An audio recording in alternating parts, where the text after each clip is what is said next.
پروت وي هر څوک چې حدیث غواړي زه یې ورته راواخلم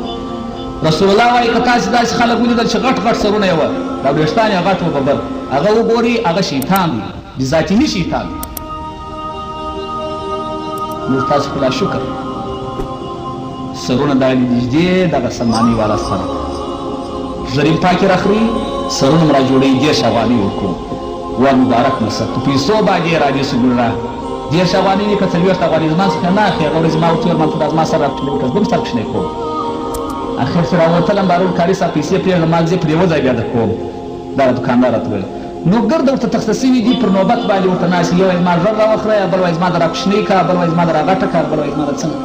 ورته ناستې خلک پیسې هم ورکوي په پیسو باندې دا ګناه رانیسي پروا نه دی دا زموږ وطن کې اوس رواج دی زه خو کار نه پلرم د سرو مو قربان سم د پیاکیانو مو قربان سم ښه ایسي پروا نه دی علیه صلات وسلام مبارک فرمایي تر دغه ټولۍ خلکو چې دا د جنابت غسل یې سم نه کاوه تر دغه چې تېر شولم بله ټولۍ خلک مې ولیدل چې سرونه به یې د اور په ګروزانو پر تخته باندې ورپورته کول ما ول دا څوک دي ول حبیبه دا ستا د امت هغه کسان دي چې په ترازو کې بیا تنقیس کوي کم دې خلکو ته په ترازو ورتلل او په ډېرو بېزي دې اخیستل دغه ترازو والا دې نه دې بالا بد ورکوي نه دې کم بد ورکوي ترازو دل ووزن الاعمال په ورځ د آخرت خدای تعالی عملونه هم دغه رقم تلي چې نه بالا بد څه اخلي نه کم بد څه اخلي ومن يعمل مثقال ذرة خيرا يره ومن يعمل مثقال ذرة شرا يره د مثقال ذرة حساب سره کوي پروردګار هم د خیر هم د نیکو هم د بدو که دې بد ډېر وه بد به دې پر طاعت باندې ډېر وه او که دې طاعت پر بد ډېر نو هغه دې جنتي وګرځېد علیه السلام مبارک فرمایي تر دې خلکو چې تېر شولم بله ټولۍ خلک مې ولیدل په شا پورې د اور صندوقان موښتي وه ما مالکه دا څوک دي چې دا د اور صندوقان یې په شا پورې موښتي دي ول حبیبه دا هغه خلک دي چې رکوع سجده به یې سول سم بیا نه ادا کول زموږ ستاسو خلک خو تاسې ویلي زه په دا مسجد کې وینم سجده و قومه و جلسه یې نه معلومېږي لکه اچر په چې دانه واچوې مشوکه وي خلاص او لمانځه باندې چې ودرېږو پر لمانځه باندې فکر مو په چیش کې وي هر مسلک و هر قسم چې زموږ وي که نجاري و د نجار د په نجارۍ کې دي پرنده و اره کې که خیاط و د خیاط په کالو کې دي فکر که تجار و په تجارت کې خپل فکر وي یو مسجد کې یو ملا صاحب خطا وته خوشطبي دماغ ملا صاحب خطا وتي د مازدیګر په لمانځه باندې پر 3 رکعت باندې سلام وګرځاوه اخر ځینو خلکو ویله ول 3 رکعته یې کړي دي ځینو ولیا 4 رکعته یې کړي دا خلک سره مشوش شول اختلاف په خلکو پرېښ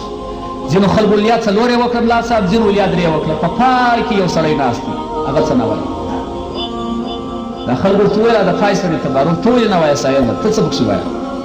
ول زما په فکر 3 یې وکړه ولې په کوم دلیل په دې دلیل چې مخکې به ملا صاحب پر مانځه باندې ودرېدی زه به م ودرېدم چې دا ول الله اکبر ما به م تکبیر ووایه نو به مې فکر ولاړم به کراچي په کراچي کې به مې مالونه رانیول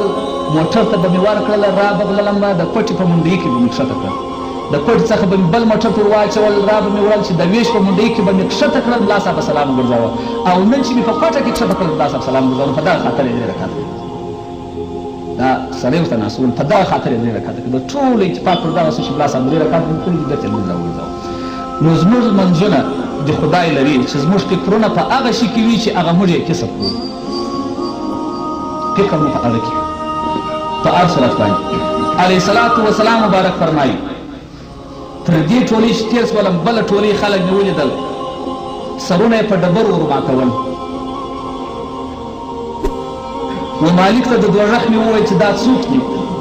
ول حبیبه دا هغه خلک دي چې لمونځ بیا نه ادا کاوه قطعا بیا لمونځ نه کاوه ډېرو صحابه دا اتفاق کړی دی پر دې باندې چې څوک لمونځ نه کوي د هغه د کفر د کافر هېڅ فرق نه کېږي په ورځ د آخرت اوله پوښتنه د لمانځه کېږي په ورځ د آخرت پر پولیسیارات باندې ځینېږي اوله ځینه چې ورپورته سي پوښتنه د لمانځه ځینې کېږي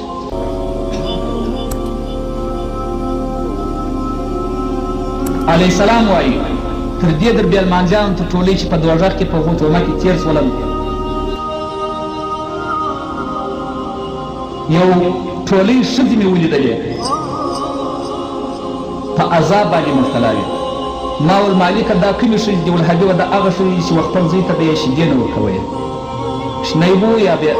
اولاد و هغه به ژړل دې به شیدې نه ورکوئ علیه السلام مبارک فرمایي تر دې ښځو چې تېر شولم بله ټولۍ د ښځو مې ولیدل چې لاسونه و پښې یې تړلي وه مارانو لړمان پورې مښتې وه په دې ښځو پورې نو مې مالک ته وویل چې دا کومې ښځې دي؟ ویل حبیبه دا ستا د امت هغه ښځې دي چې په لمانځه کې بې سستي کوله ښځې په اکثریت منځونه نه کوي بیا د وردو په شپه خو بې بیخي لمونځونه نه کوي زموږ پر زکات باندې وارخطا یې 2.5 زره په لک کالداري کې زکات نشو ورکولی د زوی واده چې وي 3 لکه 4 لکه کالداري پښتو او پر وریجو پر غوښو چې یوه د خدای لارې ته نه ځي والله که ځي د هر څه وریجو وغوښې چې په دا ودو کې پخېږي ټوله مرداري په ډولو یې مرداري کړو په اسراف یې مرداري کړو په غزلو په مسلیانو یې مرداري کور ته چې مسلې راولي د واده په شپه باندې مسلیانې راولي 2 زره کالداري ورکوي سازنده راولي هلته حاجي صاحب هم ورته ناست په شو کې وایي دا زما د زوی واده دی بیا یې 15 زره بخششي ورکړي او زکات 2.5 زره په لک کالداري کې وایي کونه پر جو ته د نیسم ورکولی دا د دې ډېره معاف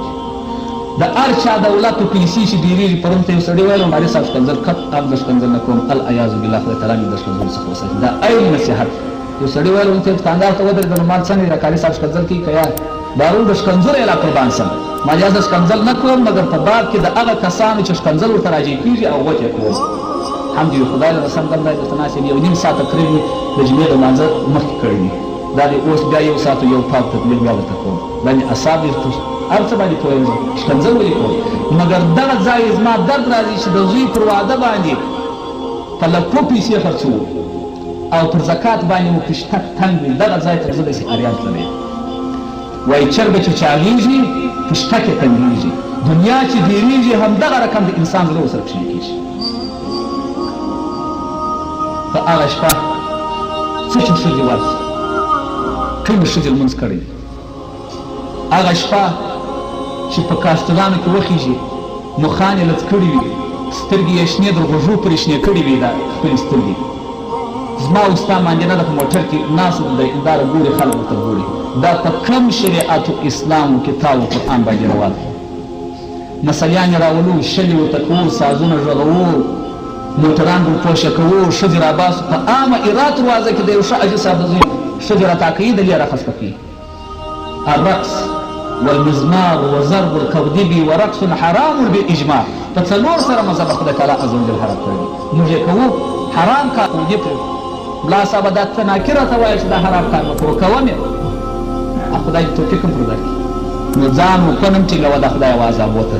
د دغه عذابو ته چې علیه صلات وسلام په شپه د معراج لیدلي دي و دغه ته ځان ټینګ کړي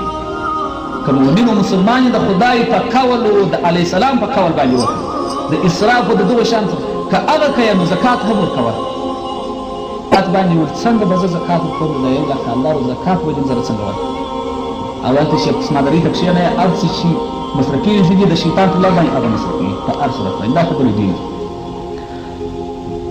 علیه صلات وسلام مبارک فرمایي تر دې ځای چې تېر شولم بله ټولۍ خلک مې ولیدل د اور په اره باندې بیا د سره څخه تر پښو